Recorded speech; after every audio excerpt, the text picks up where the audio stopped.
The coffee shop on Maple Street in Portland buzzed with the usual Monday morning chaos. Steam hissed from espresso machines. Baristas called out orders in rapid succession, and impatient customers checked their phones while shuffling forward in the endless line.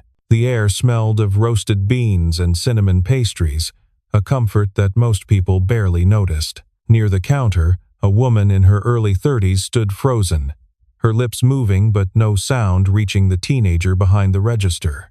She pointed at the menu board with increasing desperation, then at her own throat, shaking her head. The barista rolled her eyes dramatically, turning to whisper something to her coworker that made them both snicker.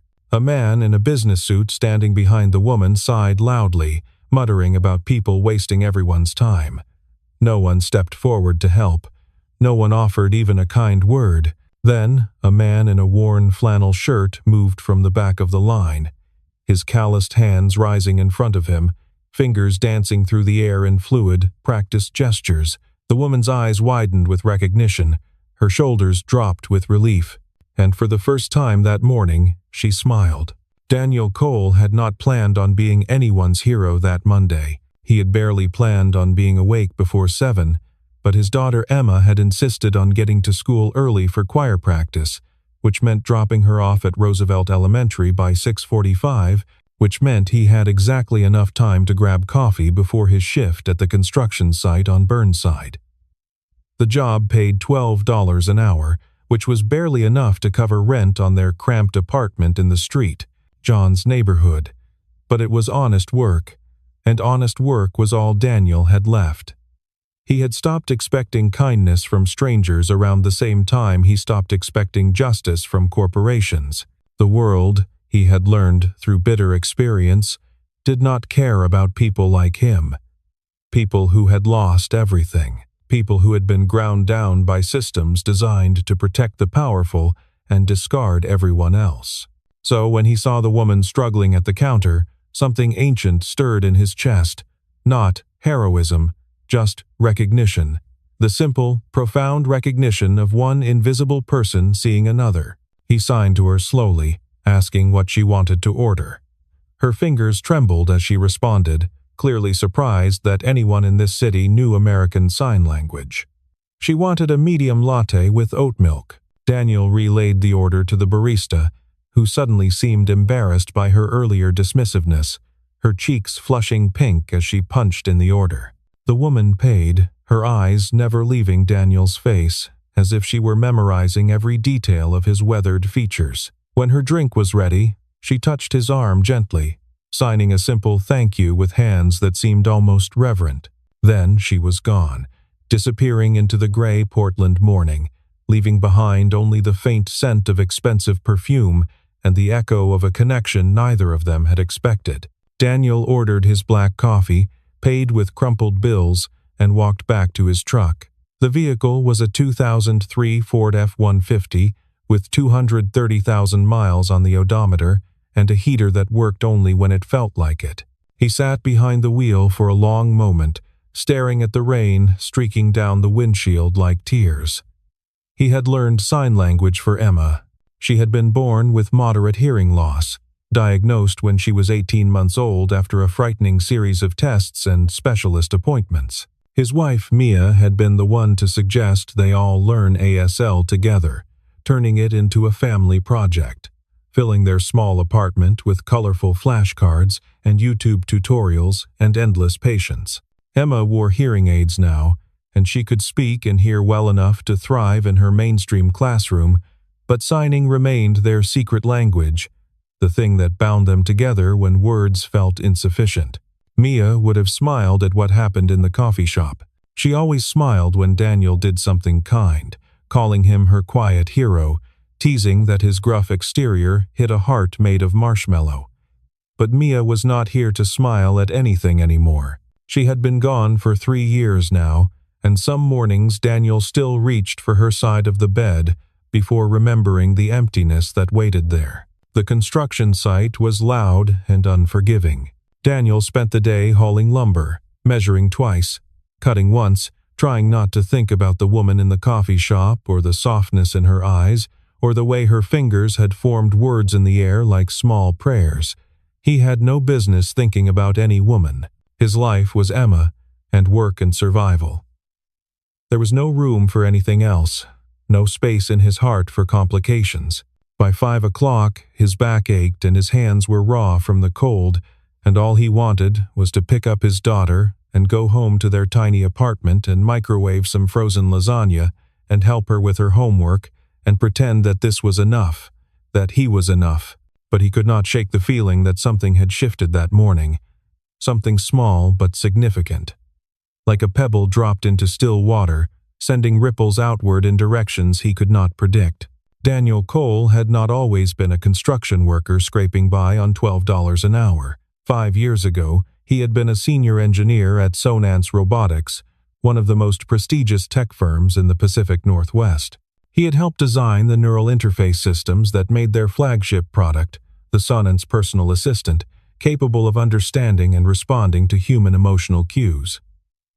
It was groundbreaking work, revolutionary, even, the kind of technology that magazine covers and TED Talks were made of. Daniel had believed with his whole heart that he was building the future. Then his wife Mia, who worked as a quality assurance technician at the same company, discovered something that would destroy everything they had built together. She found evidence that the emotional recognition algorithms they had developed were being sold to authoritarian governments for surveillance purposes, that the technology meant to help elderly patients communicate with caregivers was being used to identify and track dissidents in countries where speaking truth meant disappearing. She brought her concerns to management. She filed internal complaints. She did everything by the book, believing naively that the company would do the right thing. Instead, Sonance did what powerful corporations always do when threatened. They buried her. First came the performance reviews that suddenly turned negative after years of exemplary ratings. Then the reassignment to a basement office with no windows and no purpose. Then the whisper campaign that painted her as unstable, difficult, a troublemaker who could not be trusted. And finally, the termination. Wrongful, illegal, retaliatory, but try proving that against a company with a legal budget larger than most countries. Mia fought back with everything she had. She hired lawyers, filed complaints with regulators, spoke to journalists who promised to investigate. She was preparing to testify before a congressional subcommittee about corporate surveillance overreach when she was killed in a car accident on Interstate 5. The official report said she lost control of her vehicle in the rain, but Daniel knew his wife better than he knew himself. She had driven that route 1,000 times in every kind of weather. She was the most careful driver he had ever known. He knew in his bones that her death was not an accident, but knowing and proving were two different things, and without evidence, his accusations made him sound paranoid, deranged, exactly what Sonance wanted everyone to believe. After Mia died, Daniel's own position at Sonance became untenable. He was placed on administrative leave, then quietly let go with a modest severance and an airtight non-disclosure agreement. He had signed it because Emma needed stability, because fighting the company that might have killed his wife seemed impossible, because grief had hollowed him out until he could barely remember who he used to be. So he took his engineering degree and his patents and his years of experience and watched them become worthless in an industry where Sonance had made him unhireable. Now he hung drywall and framed houses and tried not to think about the life he had lost. Emma was 7 years old enough to remember her mother but young enough that the memories were fading, blurring at the edges like photographs left in the sun. Daniel did everything he could to keep Mia alive for her. He told stories about their first date, about how Mia had laughed so hard she snorted iced tea through her nose. He showed Emma videos of her mother singing lullabies in their old living room. He made sure she knew that she was loved by 2 parents, even if only one was still breathing. But some nights, after Emma was asleep, Daniel sat alone in the dark and felt the weight of everything he had not done. He had not protected his wife. He had not fought hard enough against the company that destroyed her. He had let them win, and every day he lived with that failure like a stone in his chest. That morning in the coffee shop, when he saw the woman being ignored and dismissed, something in him had refused to look away. Maybe it was the memory of Mia, who had also been dismissed and ignored until she was silenced permanently. Maybe it was just human decency, the part of him that still believed people should help each other. Whatever it was, Daniel had not expected anything to come from it. He had not expected to ever see the woman again. He was wrong. The woman who left the coffee shop that morning did not go far. She sat in the back of a black Mercedes parked around the corner, watching the rain fall against the tinted windows, trying to understand what had just happened. Her name was Lena Hartman, and she was the Chief Technology Officer of Sonance Robotics. She was also profoundly deaf, had been since contracting meningitis at age 3. It was a secret she had kept for her entire professional career. To the outside world, Lena was a tech prodigy who had risen through the ranks of Sonance with unprecedented speed. At 32, she was the youngest C-suite executive in the company's history, overseeing a division of 400 engineers and a research budget of $900 million. She attended board meetings and investor calls and industry conferences, always wearing discreet hearing aids that she disguised as fashionable Bluetooth earpieces, always reading lips with preternatural skill, always nodding at exactly the right moments to hide the fact that she often could not hear a word anyone said. She had perfected the performance of hearing, and it had cost her almost everything. Growing up deaf in a wealthy family in Greenwich, Connecticut, had meant a particular kind of invisibility. Her parents, both successful attorneys at white shoe firms, had viewed her deafness as a problem to be solved rather than an identity to be embraced. They had refused to let her learn sign language, insisting instead on years of speech therapy and lip-reading lessons, determined that their daughter would pass as hearing in the elite circles they inhabited. Lena had learned to fake it so well that sometimes she forgot what was real. She could speak with almost no accent, could read lips in 3 languages, could navigate dinner parties and depositions with equal ease, but inside, she was always straining, always working twice as hard as everyone else just to appear normal. She had told herself that the disguise was necessary, that revealing her deafness would mean being underestimated, patronized, passed over for promotions. And for years, that calculation had seemed correct. She had risen higher than anyone expected, accumulated power and wealth and influence, built a career that would have been impossible if people had known the truth about her. But the cost was loneliness so profound it felt like drowning. Lena had no deaf friends, no connection to deaf culture, no one in her life who understood what it meant to move through the world without sound. She had cut herself off from her own community to succeed in the hearing world, and now she belonged to neither. This morning, when the barista had dismissed her and the customers had stared, Lena had felt the familiar shame rising in her chest, the shame of being caught, of being seen as less than, of having her carefully constructed facade crumble in a mundane coffee shop in Portland. She had been on the verge of simply leaving, of retreating to her car and her silence, when the man in the flannel shirt appeared. He had signed to her. Casually, naturally, as if it were the most normal thing in the world. And in that moment, Lena had felt something she had not felt in years. Seen, not as the powerful executive, not as the hearing woman she pretended to be, but as herself. A deaf woman who just wanted a latte. She did not know his name. She had not thought to ask. But she could not stop thinking about his hands, rough and scarred but gentle in the way they formed each sign. She could not stop thinking about his eyes, brown and tired and kind. In a city of strangers, he had seen her, and that felt like something worth remembering. Lena had learned sign language in secret when she was 16. Her parents had forbidden it, calling it a crutch that would prevent her from integrating into the hearing world. But a rebellious summer spent at a supposed French immersion camp had actually been 3 weeks at a deaf studies program in Gallaudet, where Lena had discovered a world she never knew existed. For the first time, she had met other deaf people who were proud of their identity, who did not view their deafness as a deficiency to be hidden. She had learned ASL with the hunger of someone dying of thirst, had stayed up late watching videos, had practiced in front of mirrors until her hands ached. Then she had gone home, and her parents had caught her signing with a deaf friend she had met online. The punishment was swift and severe. Boarding school in Switzerland. No internet access, complete isolation from the deaf community. Her parents had made it clear that if she wanted their support, their money, their love, she would bury this part of herself forever.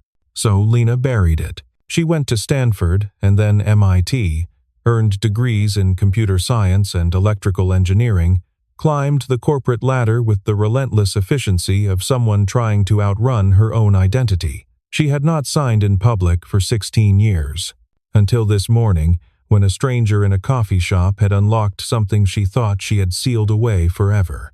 Now, sitting in her Mercedes, Lena made a decision. She would find him, not romantically, not out of any expectation of connection. She simply needed to understand why a random act of kindness had shattered her composure so completely. She needed to know who this man was and why he had known how to reach her when no one else could. 3 days later, Lena walked back into the coffee shop on Maple Street. She had dressed down, trading her usual tailored blazer for a simple cashmere sweater, hoping to look less like the tech executive she was and more like a normal person getting coffee. The barista from Monday was not working, replaced by a cheerful young man with a nose ring who took her order without incident. Lena paid and waited, scanning the room with studied casualness, feeling foolish for hoping. Then she saw him, the man in the flannel shirt, sitting alone at a corner table, staring out the window at the rain. He looked exhausted, dark circles under his eyes, hands wrapped around a coffee cup as if it were the only warm thing in his life. Lena's heart rate increased. She took her latte and walked toward him, rehearsing what she would say, how she would explain why she had sought him out. When he looked up and saw her, something flickered across his face. But also recognition, the same recognition she had felt when he first signed to her. Lena sat down across from him without asking permission. Her hands rose before she could stop them, forming the signs she had practiced for 3 days. I wanted to thank you properly. For Monday, it meant more than you know. He watched her hands carefully, then responded. You did not have to find me. It was just coffee. Just coffee. Lena almost laughed. For him, maybe. For her, it had been a revelation. They sat in silence for a moment, the ambient noise of the coffee shop filling the space between them. Finally, Lena signed again. I am Lena. I work in technology. I have a proposal for you. Daniel's expression shifted to something guarded. He had heard proposals from tech people before. They rarely ended well for people like him. Lena pressed on. My company is developing new accessibility features for our products. We need consultants who understand the deaf and hard of hearing community, people who can help us get it right. I would like to hire you. Daniel stared at her for a long moment. His hands remained still. Then, slowly, he signed, Why me? Because you knew how to help when no one else did. Because you did not hesitate. Because I think you understand something that most hearing people never will. It was not the whole truth. Lena could not explain the real reason, the way his simple act of kindness had cracked open something in her chest. She could not explain that she was looking for a connection to the deaf world she had abandoned, and he seemed like a bridge back to it. Daniel shook his head slowly. I am a construction worker. I build houses. I know sign language because my daughter is hard of hearing. I am not a consultant. Lena reached into her bag and pulled out a business card, sliding it across the table. Think about it. The pay would be significantly more than construction work, and you would be helping people like your daughter.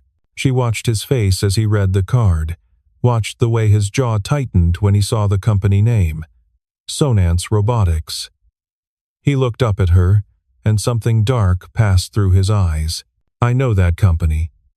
His signs were sharp, almost aggressive. I know what they do. Lena felt her stomach drop. There was history here, something painful. She had not expected that.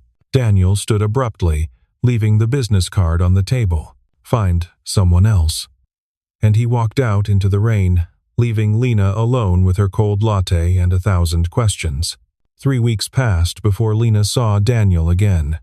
She had tried to forget him, to focus on her work, to pretend that the encounter in the coffee shop meant nothing.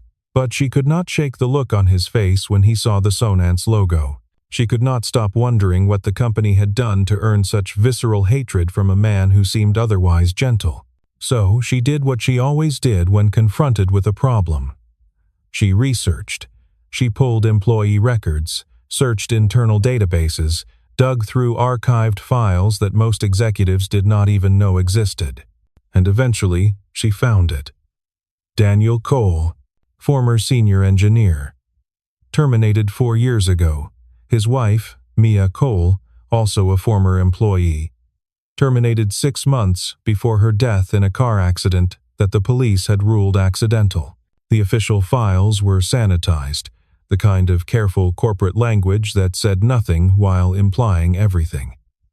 But Lena knew how to read between the lines. She found the buried complaints, the redacted memos, the whisper campaigns that had destroyed Mia Cole's reputation, and she found the name attached to most of the decisions. Victor Reinhold, the current CEO. Lena had always known that Victor was ruthless. It was one of the reasons he had risen so quickly, one of the reasons the board loved him. But she had told herself that his ruthlessness was focused outward, at competitors and market forces and the relentless demands of shareholders. She had not wanted to see what he was willing to do to his own employees. Now, she could not look away. Lena found Daniel at a community center in Street Johns, where he volunteered on Saturday mornings teaching basic sign language to families with deaf children. She watched from the doorway as he worked with a young mother, patiently correcting her finger positions, smiling when her toddler made a clumsy approximation of the sign for milk. There was a gentleness to him that seemed almost painful, as if kindness itself cost him something. When the session ended, Lena approached him. He saw her and his expression hardened. "I told you to find someone else," he signed.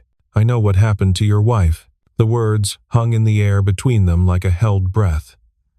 Daniel went very still. Lena continued. "I found the records, the internal complaints she filed, the retaliation.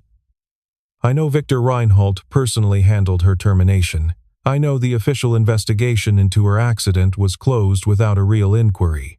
Daniel's hands trembled. "Why are you telling me this?"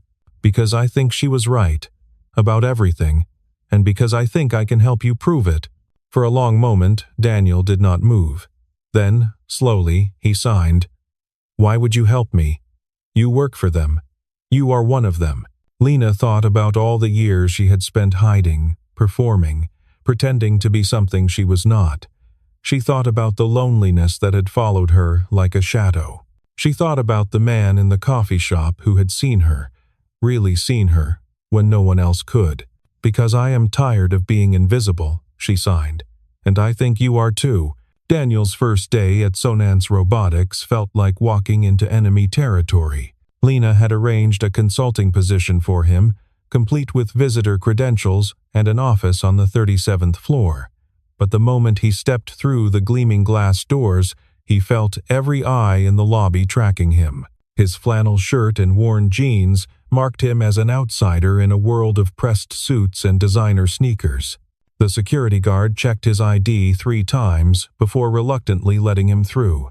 Lena met him at the elevator bank, her expression carefully neutral.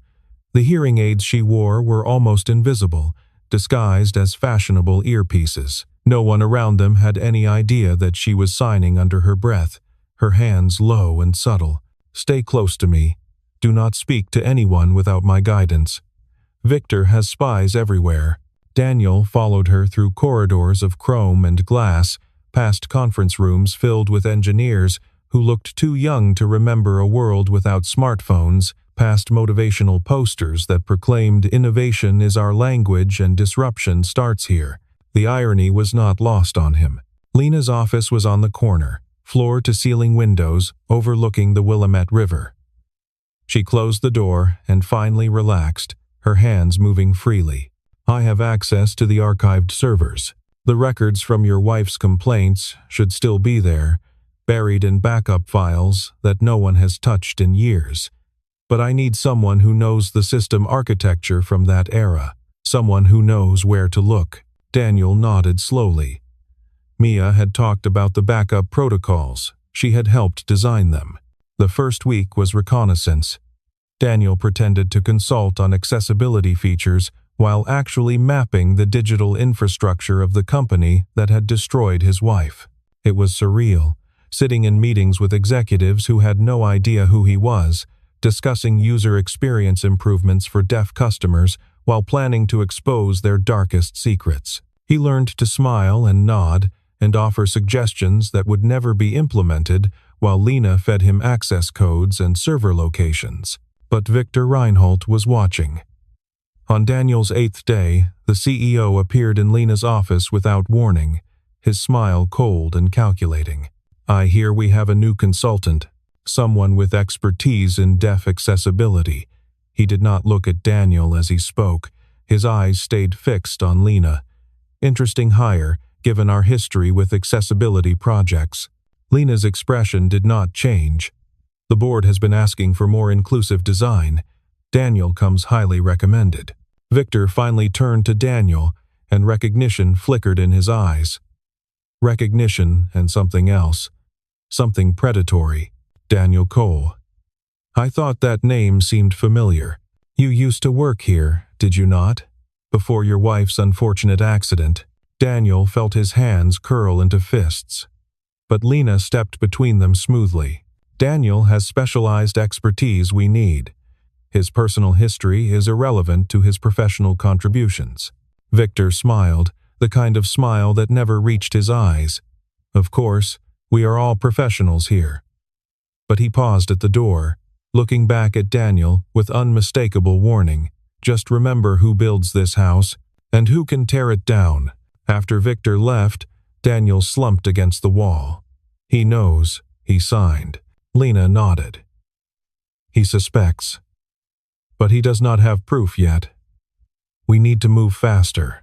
That night, Daniel picked Emma up from her after-school program with shaking hands. She chatted happily about her day, about the art project she was making and the friend who had taught her a new sign for butterfly, and Daniel listened with half his attention, while the other half screamed that he was putting his daughter in danger. If Victor found out what they were really doing, there would be consequences. There were always consequences. But then Emma looked up at him and signed, "Daddy, why do you look sad?" And Daniel thought about Mia, about the truth she had died trying to tell, about the world he wanted his daughter to grow up in. "I am not sad, sweetheart. I am just thinking about something important." "Is it about Mommy?" Daniel's heart clenched. "Yes. It is about Mommy." Emma nodded solemnly. "She would want you to be brave." Out of the mouths of babes, Daniel hugged his daughter tightly and made a decision. He would see this through, whatever it cost. The evidence was buried deeper than either of them expected. 3 weeks of careful searching had yielded fragments. Internal memos discussing how to handle Mia Cole's complaints, emails between Victor and the legal team about minimizing exposure, performance reviews that had been retroactively modified to justify her termination. But nothing definitive, nothing that would prove what Daniel knew in his bones. Then Lena found the server room. It was on a sub-basement level that did not appear on any official floor plan, accessible only through a maintenance corridor that required 3 separate keycards. Inside, rows of humming servers contained what Sonance called the archive, backup copies of every file the company had ever generated, kept for legal compliance purposes, but never meant to be examined. "I found something," Lena signed one evening, her face pale in the blue glow of her computer screen. "Victor's personal files, including communication logs from the week before your wife's accident." Daniel's blood went cold. "What kind of communications?" "Encrypted messages to an external security firm." discussing surveillance. Mentioning Mia by name, Daniel stared at the screen, at the damning words that proved what he had always known. His wife had been murdered, and Victor Reinhold had ordered it. For a long moment, he could not breathe. Then he looked at Lena, this woman who had risked everything to help him, this deaf executive who had hidden herself for years and was finally choosing to be seen. What do we do with this? Lena's hands were steady. We go public, we tell the truth, and we make sure Victor cannot hurt anyone else. But Daniel hesitated. Going public meant destroying Sonance. It meant exposing Lena's deafness to a world that would use it against her. It meant painting a target on both their backs and hoping they could survive the fallout. You could lose everything, he signed. Your career, your reputation, everything you have built. Lena smiled sadly. I lost myself a long time ago. Maybe this is how I find her again. They sat together in her office as the city lights twinkled beyond the windows. Two invisible people deciding to make themselves seen. Daniel thought about Mia, about her courage, about the way she had refused to stay silent even when it cost her everything. He thought about Emma, about the world he wanted her to inherit. Okay, he signed finally. Let us do it. The press conference was held in the lobby of Sonance Robotics on a Thursday morning, timed to coincide with a quarterly earnings call that Victor Reinhold had planned to use for triumphant announcements about market growth. Instead, he found himself facing a wall of cameras and journalists who had received anonymous tips about a breaking story. Lena stood at the podium, Daniel beside her. For the first time in her professional life, she did not pretend to hear. She spoke with her own voice, clear and precise, while an ASL interpreter translated her words into sign. Beside her, a screen displayed the documents they had discovered. The emails, the surveillance orders, the damning trail that led directly to the CEO's office. My name is Lena Hartman, she said. I am the Chief Technology Officer of Sonance Robotics. I am also profoundly deaf. I have hidden that fact for my entire career because I believed it would make me vulnerable. Today, I am choosing to be vulnerable. Today, I am choosing truth over protection. She outlined the evidence methodically, the corporate lawyer's daughter turning her precision against the company that employed her. She explained how Mia Cole had discovered illegal surveillance activities, how she had reported them through proper channels, how she had been systematically destroyed for telling the truth. She explained how Mia's death, ruled an accident, had been preceded by communications suggesting something far more sinister. Victor Reinhold tried to interrupt, his face purple with rage, but security, the same security that had once served him, held him back. The cameras kept rolling. The truth, so long buried, finally clawed its way into the light. Daniel did not speak. He did not need to. He stood beside Lena, his hands occasionally forming signs that she translated, his presence a testament to everything they had survived. When the questions began, he let her handle them. She was better at this world than he was. But when one journalist asked about Mia Cole, about the woman at the center of everything, Daniel stepped forward. My wife believed in doing the right thing, he said, his voice rough with disuse and emotion. She believed that the truth mattered. She died because powerful people disagreed. Today, we prove she was right. The fallout was swift and merciless.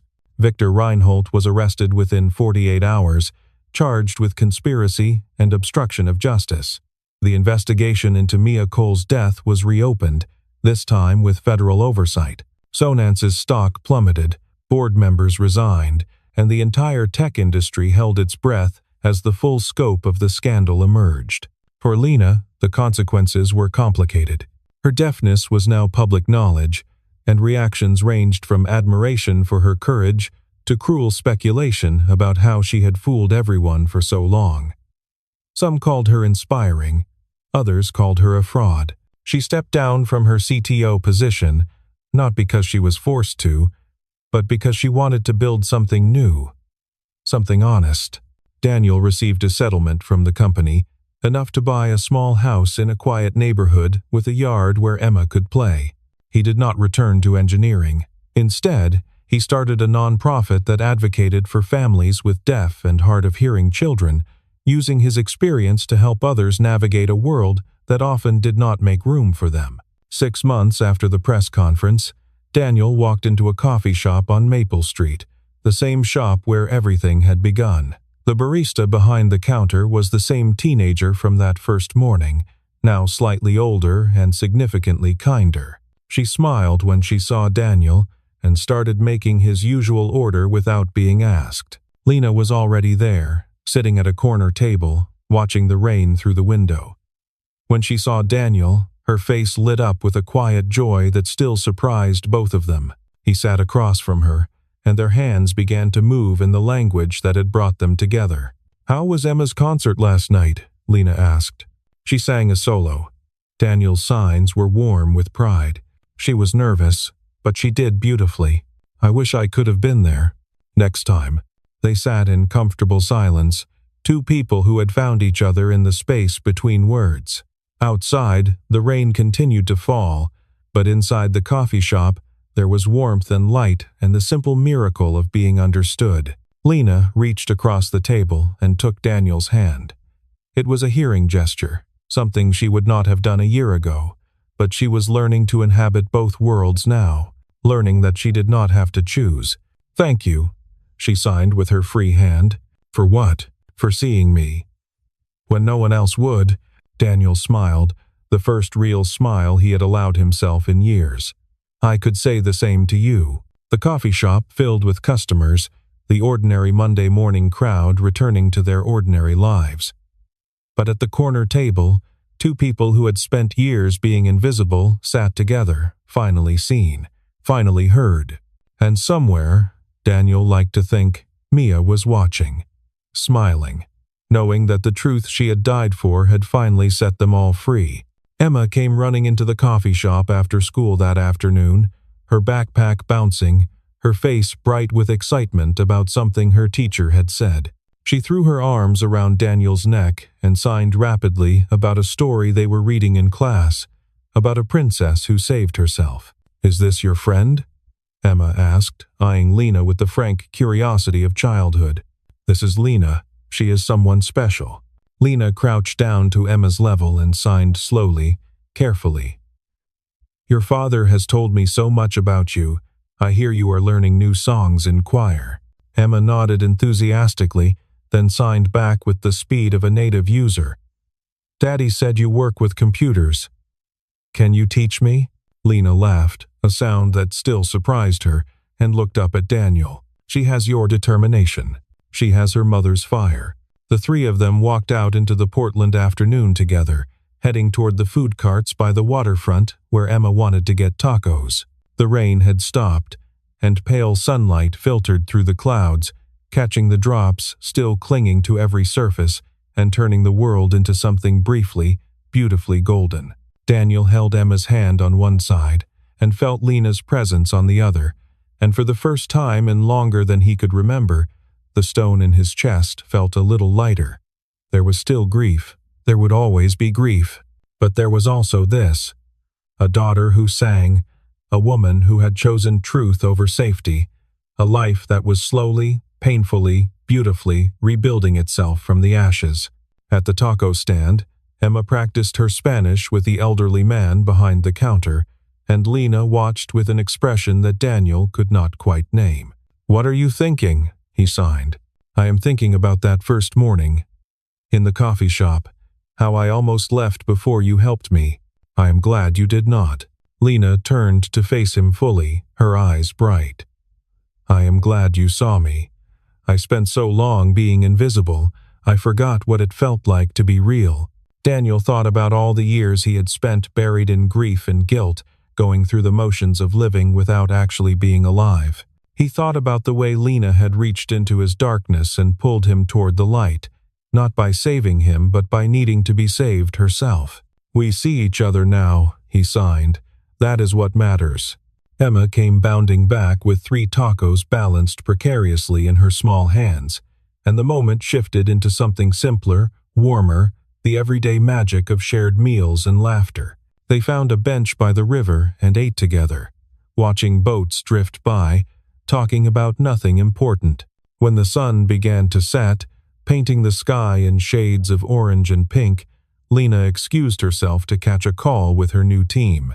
She was building a non-profit focused on developing technology for the deaf community, working with advisors from Gallaudet and the National Association of the Deaf, finally using her skills for something she believed in.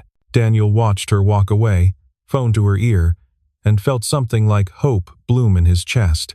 "Daddy?" Emma tugged on his sleeve. "Do you like her?" Daniel considered the question with the seriousness it deserved. "Yes, I like her very much." Emma nodded, satisfied. "Mommy would like her too. She sees people the way Mommy did, out of the mouths of babes."